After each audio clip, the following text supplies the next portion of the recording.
The sun never really rose at Camp Resolute. It just seeped through the fog until the world remembered how to breathe again.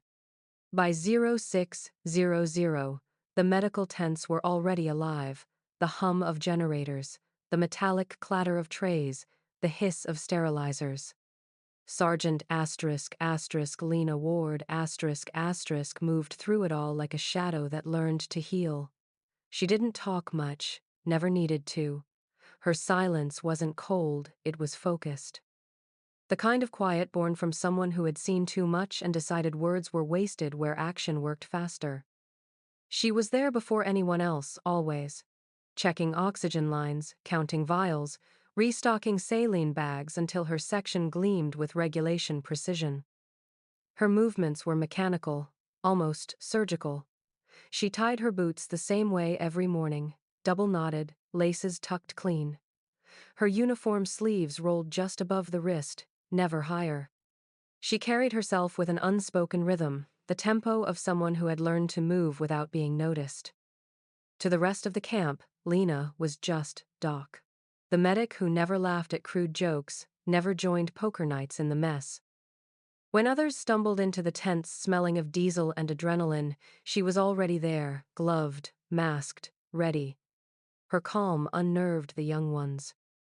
She treated bullet wounds and shrapnel tears with the same unshakable composure. Her eyes sharp but distant, like she was stitching more than skin, like she was remembering how to keep something else from falling apart. Rumors moved faster than the convoys. Some said she'd done time with special operations. Others whispered CIA medic, maybe task force black site work. But her file said nothing more than U.S. Army Medical Corps active duty, clean, clinical, ordinary. That morning, the camp was running at full tilt. Dust blew through the open flaps, boots pounded on gravel, and the field hospital smelled of iodine and diesel fuel. The outpost had word of a visiting general, an inspection no one wanted and everyone feared. Beds were straightened, equipment polished, morale rehearsed. Lena didn't care. She focused on her patient, a young corporal with a deep laceration across his shoulder. Hold still, she said quietly. Her voice was low but steady, the kind that made people listen without realizing why. She reached for a suture kit, her hands moving in practiced synchrony, calm, deliberate, sure. The tent flap opened with a sudden burst of cold air. General Alistair Monroe, flanked by aides and security, stepped inside. His uniform was immaculate, his presence heavy. The chatter died instantly. He scanned the tent, his gaze methodical, assessing. His boots clicked against the metal flooring until he stopped at Lena's station. "What's the status here, Sergeant?" "Routine lacerations, sir," she said without looking up. "Stabilized and closing." He nodded, watching her work the efficient turns of her wrist, the way she held the needle driver with perfect, surgical balance. Then, as she adjusted her grip, her sleeve slid back just a few inches. Black falcon wings outstretched, inked sharply against pale skin. Beneath it, 7 small tally marks etched in a straight vertical line. For a fraction of a second, the air changed. The general's posture stiffened, his eyes locked on the tattoo, his face draining of color. His aide started to speak, but Monroe raised a hand, silencing him. The tent noise faded to nothing, just the soft hum of the monitors and Lena's steady breathing. Monroe stepped closer, his voice barely above a whisper, like he was speaking to a ghost. "Echo 7, he said. Lena froze, her needle hovering midair. Slowly, she looked up, calm, unreadable, but in her eyes, a flicker recognition, maybe regret, maybe warning. Then it was gone. She finished the stitch, clipped the line, and removed her gloves. "The patient's clear for dressing, sir," she said evenly. Monroe didn't answer. He stared for a long moment, as if seeing something impossible, a memory that should have stayed buried under the sand and smoke of another continent. Then he turned to his aide. Get me her full record, now. As the general walked out, Lena exhaled quietly and rolled her sleeve back down. The noise of the camp returned like nothing had happened. But in that one whispered name times echo, 7 times the past she had buried with her unit had just found her again. The night at Camp Resolute was always the same. A cold wind pressing through the canvas walls, the steady hum of generators, and the distant thump of helicopters fading into silence. But that night, the air was heavier. The lights in the intelligence tent burned long past curfew, and the sound of fingers striking keys echoed through the dark. Military Intelligence Officer Captain Drew Harker stared at the monitor in disbelief. He'd been ordered by General Monroe to retrieve Sergeant Lena Ward's personnel file. It should have been routine. Instead, the moment he opened it, half the document blurred to black.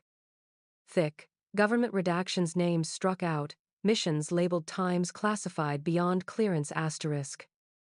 "What the hell is this?" he muttered. Monroe stood behind him, his arms crossed, eyes sharp. "Keep going." Harker scrolled, but the deeper he went, the stranger it got. Sections dated 5 years back referenced a covert task unit. Asterisk asterisk Echo 7. Asterisk asterisk. Mission type. Asterisk high. Risk extraction asterisk. Location, northern Syria. Status, asterisk unit lost in action asterisk. End of record. The rest was nothing but blacked out paragraphs and ghosted timestamps. "Officially disbanded," Harker said, squinting at the screen. "All members presumed Kia." Monroe's jaw tightened. He didn't need the computer to tell him what he already remembered. He had signed off on the recovery report himself. 12 operators, 1 medic, ambushed while pulling out a captured informant. There were no survivors. At least, that's what they'd told the Pentagon. But one of them was here, living under their noses, hiding behind the mask of a medic who kept to herself, fixed the wounded, and never asked questions. When Monroe called Lena into his quarters, she came without hesitation. Her uniform was crisp, her boots spotless, her face unreadable. He dismissed his aide and gestured for her to sit. She didn't. "I ran your file," Monroe said. She didn't flinch, didn't blink, just stared straight at him, posture controlled. "Then, you already know what I am," she said quietly. "I know what you were," he corrected. "Echo 7 doesn't exist anymore. That unit died 5 years ago." Her lips curved slightly, not into a smile, something sharper. "You're right, it did die, but the mission didn't." Monroe frowned. "Meaning?" She looked past him, eyes fixed on the dim tent light. "Supplies have been disappearing from the manifests for months. Medical-grade tech, chemical stabilizers, high-value field plasma.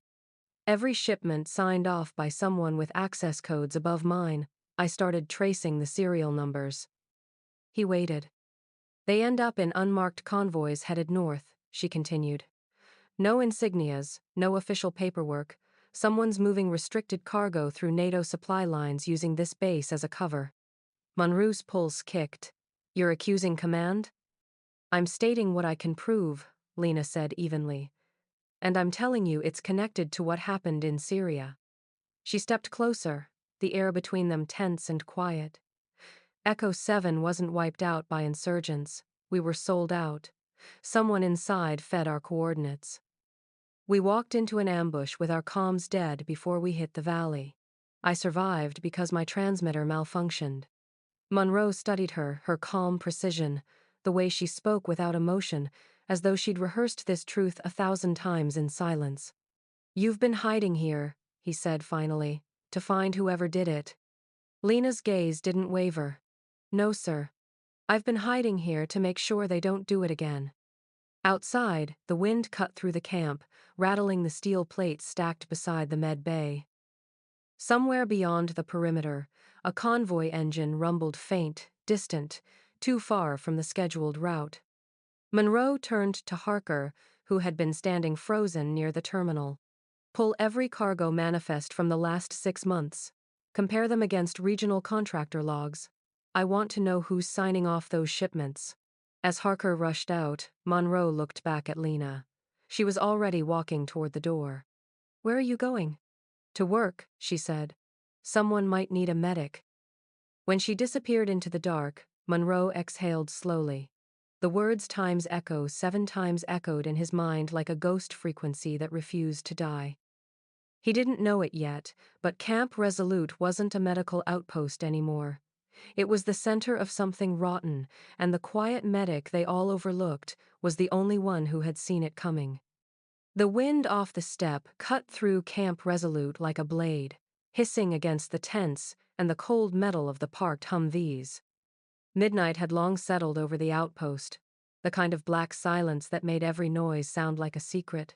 The men thought it was just another medevac drill, a routine midnight exercise to keep the field teams sharp. But Lena Ward knew better. She moved through the dark with purpose, every step precise, every motion quiet. She had planned this down to the minute.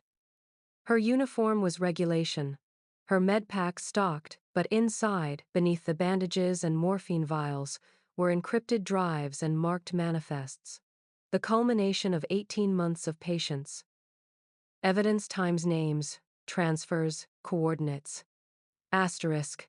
Every shipment rerouted, every payment laundered through fake NATO subcontractors. She had gathered it all in silence. Inside her bunk, hidden beneath the thin mattress, lay a small metal casing no larger than a deck of cards. Within it, the truth. A drive encrypted beyond standard clearance. Files cross-referenced between medical logs and cargo manifests, patient names that didn't exist. Serial numbers that led back to companies rebranded from the same ones that had funded Echo 7's final mission 5 years ago. Different logos, same directors, the ghosts of the same betrayal. Outside, the engines of the convoy rumbled to life. 6 trucks, carrying what was listed as medical humanitarian aid. Only Lena knew the truth. Half the cargo wasn't aid at all, it was weaponized medical, grade compounds, bioreactive agents stripped from black site labs. And tonight, they were being moved off record. She climbed aboard the lead truck under the pretense of escorting the medload. The driver nodded, unaware that the quiet medic beside him was running an entirely different operation. The radio crackled softly. Convoy 1. Confirm green for Route Bravo 7. Confirmed, the driver said. But then it came a distant thump times like thunder, followed by another. The second truck's rear axle erupted in fire. The convoy lurched to a stop. The night exploded into chaos. Gunfire shredded the silence.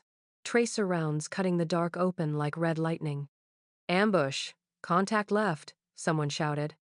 Lena didn't flinch. She was already moving low, deliberate, efficient. She pulled the driver down as a burst of rounds punched through the windshield. Blood misted the cabin. She grabbed the field radio, switching frequencies faster than any medic should have known how.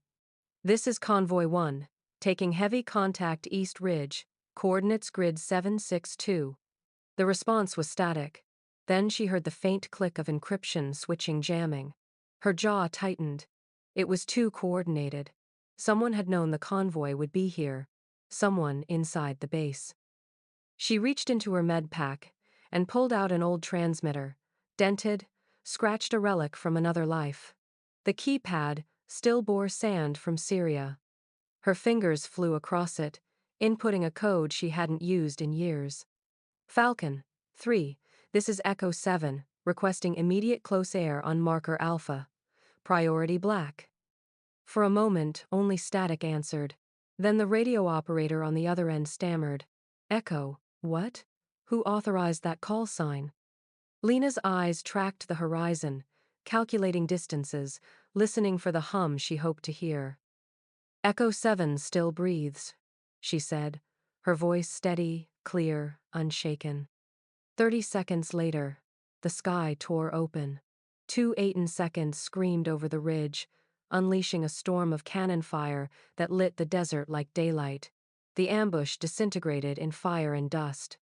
When the shooting stopped, Lena moved through the aftermath like she had 1,000 times before, triaging, stabilizing, commanding. Soldiers stared, wide-eyed, as she took control of the chaos, issuing orders that no medic should have known how to give. Secure perimeter. Move the wounded behind the third truck. Reroute comms through backup frequency Charlie Delta, she barked. Monroe's voice broke through the static minutes later. Who the hell called that strike? She pressed the radio to her lips, her tone calm, almost cold. Mission compromised, sir. I acted on field discretion. Field discretion? He repeated. You used a dead call sign. She didn't respond. Her eyes swept the wreckage, the fire still burning against the dark horizon. Somewhere out there, the enemy had been waiting just like they had 5 years ago. She picked up a fallen rifle, her reflection glinting faintly off its barrel. Not dead, she whispered. Not anymore. When Monroe arrived an hour later, the battlefield was quiet except for the low hum of cooling engines. Lena stood beside the smoking convoy, uniform torn, face streaked with dust and blood, calm, composed, unflinching. The general stared at her. You just called an airstrike using a code that hasn't existed since Echo 7. Lena met his gaze. Then maybe it's time it existed again. And in that frozen moment between them, amid the silence and the smoke, Monroe understood. Echo 7 was no ghost. It had returned, and it was still on mission. Dawn came gray and cold over Camp Resolute, the kind of morning that felt like the world was holding its breath. The sirens had stopped an hour ago, but the air still carried the metallic edge of urgency, soldiers running messages, helicopters idling at standby, boots echoing against concrete. The entire base was sealed. No one in or out. Intelligence units moved through the compound like surgeons, quiet and efficient, cutting into the infection that had festered unseen for years. Inside the command tent, the light from a single monitor flickered across General Monroe's face. He hadn't slept. He sat surrounded by open files, printouts, and encrypted drives, all of them taken from the hidden compartment under Sergeant Lena Ward's bunk.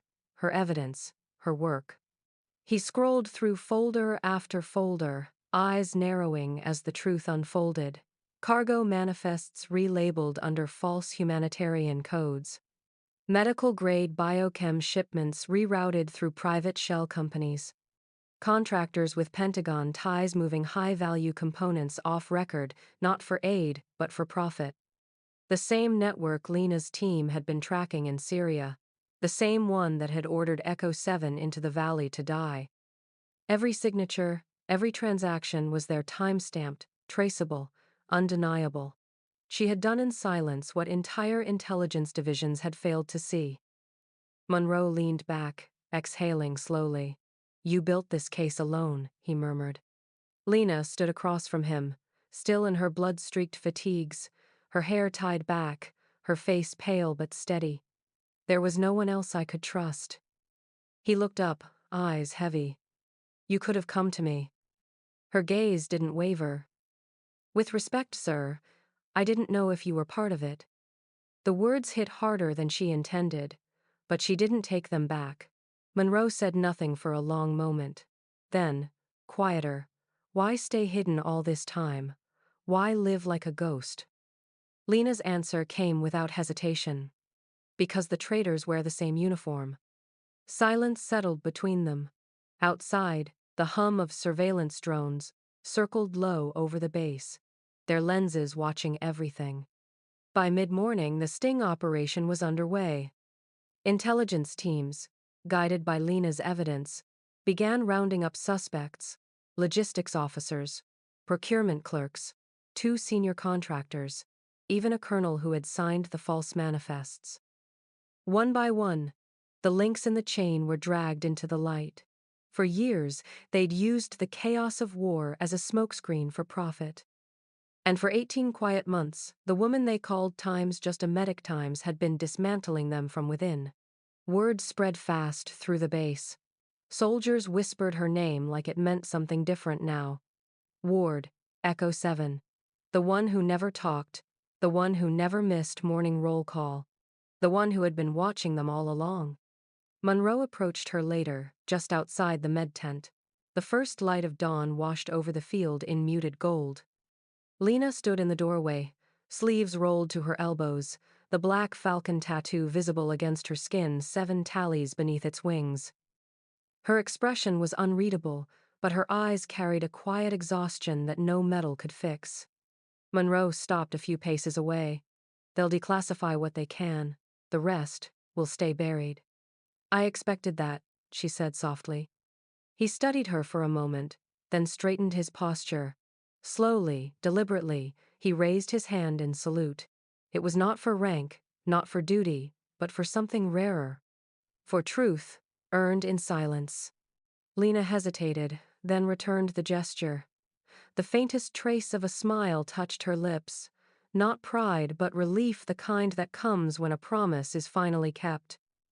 As Monroe turned to leave, the camp loudspeakers came alive, calling for a logistics briefing. Business as usual. But the air felt changed, lighter, cleaner, as if the ghosts that haunted the base had finally been named. Lena watched the horizon burn into color. Somewhere beyond it, the rest of the world would never know her name, her mission, or what it cost her. That was fine. She hadn't done it for recognition. Some wars are fought with rifles, others with silence, patience, and truth. She fought both. And as the sun rose over Camp Resolute, the Black Falcon caught the light on her arm, a silent signal to those who still remembered. Echo 7 lives again.